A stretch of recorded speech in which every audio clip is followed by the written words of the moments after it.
Hey, my name is Brent here on Cloudy with the Chance of Meeples. Today we are looking at Life. The second expansion in the Great Facades trilogy for Sagrada, game that I like quite a bit. So let me show you what's in this expansion. I'm not going to show you how to play the game Sagrada. This will just be talking about this expansion, which includes some orange dice, as well as some other things. So, like I said, I'm not going to teach you how to play the game Sagrada. Final forecast coming up. Cue the thunder. So the radar overview for Sagrada Life expansion. If you don't know how to play Sagrada, this will be rather confusing for you. So I would suggest check out my review as to how to play the base game Sagrada, and then this will make a little bit more sense. Link to that video in the description of this video.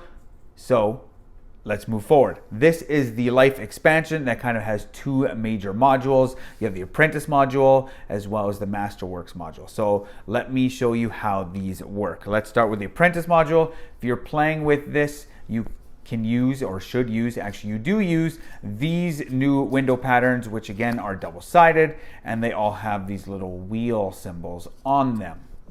What does that mean? What do they do? Well, anytime you cover up one of these symbols, so for example, if I would cover up this purple one, I could either take the top one that someone has already discarded, or I take the top two, I pick one and I discard one. And you know, I will say this, some of these refer to the Masterwork module. Some of them actually refer to the 5 and 6 player expansion. It says if it needs if it requires a different expansion or a different module on the bottom. But if these are just, I guess, additional tools that you can use. So if you have this one, activate. Each of your favorite tokens are worth 2 victory points. That will be endgame scoring. So instead of 1, they'd be worth 2. This you discard right away and you gain 2 favor tokens right away. You activate this, ignore the value restrictions this round, discard this at the end of the round. So for the round, you wouldn't have to worry about, you know what, I'm going to actually put, a red 4 here instead of a red 5.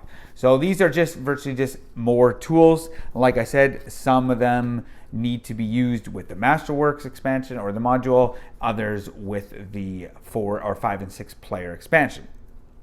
So that's that. And then you also get a couple new tool cards, and these will be added in if you are playing with this module because they reference this module, as do some of these. I'll say there's a couple of these public objectives that will reference the Masterwork dice, and then you also get some just other public objectives. And this shows orange, but you could play this in base game. It says 5 victory points for each column with either an alternating color or value pattern. So it shows orange here, but you wouldn't have to be playing with this expansion to use this.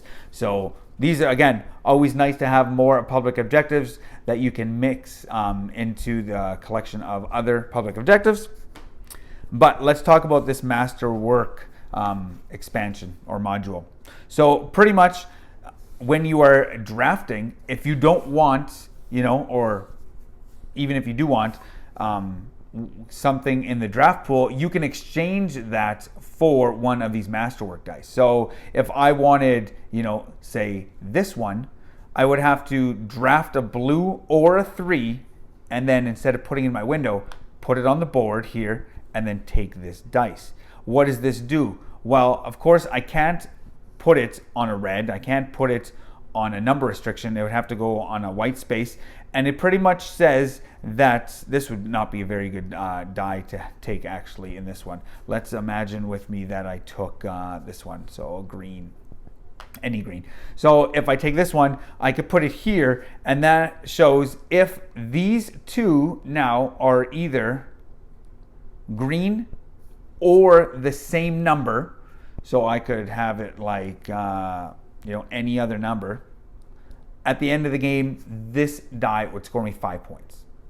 So if you get it early enough in the game, you can, set yourself up. You can luck out later in the game and you got two of the same numbers on opposite sides, and if this one's still available, then you can put it in there like I did, and you get 5 points. Whereas, say something like this, these would have to be the same. So, purple, and obviously then this would have to be a purple one.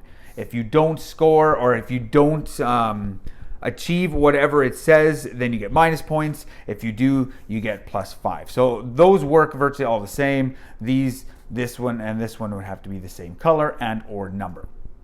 So that's virtually the Masterwork dice.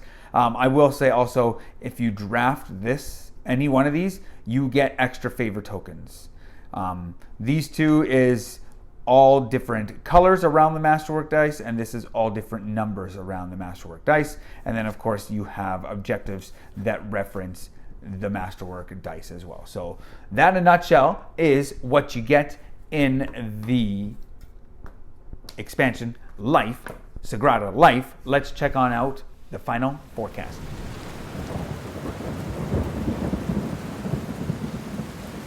So the final forecast for Sagrada Life, the middle child of the Great Facades trilogy. I'm not a middle child, I'm the youngest child, and I'm the favorite.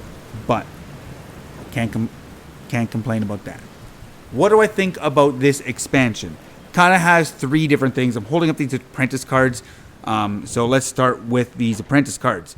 You have a whole stack of apprentice cards, and you have a whole bunch of window patterns. And honestly, I think if I don't play with these apprentice cards, I could still play with these. I would just ignore the symbols of the apprentice logos, and I think I could play without these. I'm wondering at the same time, I could be wrong, maybe you don't get as many tool cards or favor tokens because maybe they are more challenging. So maybe if you just want a tougher challenge, because looking like this one, you only get 2. And I don't think there's any in the base game where you only get 2 favor tokens. So maybe if you don't want to play the apprentice module, but you want just more window patterns, because there's a ton of restrictions in this one. If you want just a straight up challenge and you don't want apprentice cards, maybe you could just use these, but I don't think you technically need these. It would just be harder. But overall, I like these. They are kind of just like private tools. So anytime you cover up one of those apprentice logos, then you get to either draw the card from the discard pile that someone else didn't want, or you take the top 2 and you look at them and you pick one and discard the other one. And I like them. This one, discard. Increase or decrease the value of one of your die in your window. You must obey all other placement restrictions. So that'll just help you, oh man, I wish that was a 1 instead of a 2. Oh, well, you know what? I have this card. I can make it a 1 instead of a 2. So it's kind of got cool things like this. Gain a random public objective card Gain a random public objective card from outside the game. Okay, a little bit of spelling mistakes here. At the end of the game, you may score this instead of a public objective card. I'll gain a random public objective card. So you can either score one of those ones or random one. Gain 20 victory points for each public or private objective where you score 0 victory points. You may only gain these points if you have no empty spaces in your window. Of course, because you can't just hoop yourself and not draft anything. So, just different ways to score, different ways to manipulate. Ignore color restrictions this round. Discard this at the end of the round. You can choose when to use it. So, just added perks, but they come with a cost, I guess, at times. I like them. I wouldn't necessarily say I would play with these all the time, so I wouldn't play with these all the time. The Masterwork board, that's kind of you want more of a challenge, I think, depending on when you place these Masterwork dice in your window, because they got these nice. I like the dice; they look cool. And then you're just you're creating your own restrictions because you want to have, if it's facing left and right, the die on the left and the right of that orange one have to be either A, the same color, or B, the same number. So you're kind of creating another level of restriction in your window pattern. And you may, already have a 3, a blank, and then a 3. And if that die is available, that the horizontal one, then you would just naturally take that because it's worth extra points. It'll also help with public objectives, unique colors in a row or unique colors in a column. So they will help in that regard, but I think it's a little bit more challenging overall, especially for new players. I definitely wouldn't teach new players the Masterwork module because they could just really hoop themselves really, really bad. But overall, I think this expansion is pretty decent. I like it kind of less than the Passion expansion. I will also say that for new public objectives, always interested in more public objectives because you can just mix them into all the other ones from the base game, and then each game will have a little bit more variety and whatnot. So I like this one. Column pattern, 5 victory points for each column with either alternating color or value pattern. So then you can make patterns, and you get 5 victory points for each column. So that's kind of cool. Overall, yeah, I think this expansion is decent. Like I said, I like Passion more. So I'm going to give this one a 70% chance of meeples. If you're wanting maybe a little bit more thinkiness in Sagrada, then the Masterwork as well as these apprentice window patterns, I think will add that. Like I said, I think if you play these without the apprentice module, it would be more of a challenge, but you could just simply add these as well. Doesn't hurt, and gives you private player powers. No, private tools. There you have it. So 70% chance of meeples for Sagrada Life. My name is Brent. Check us out on Facebook, Cloudy with the Chance of Meeples. Till next time, grab your umbrella. The forecast is cloudy with the chance of meeples.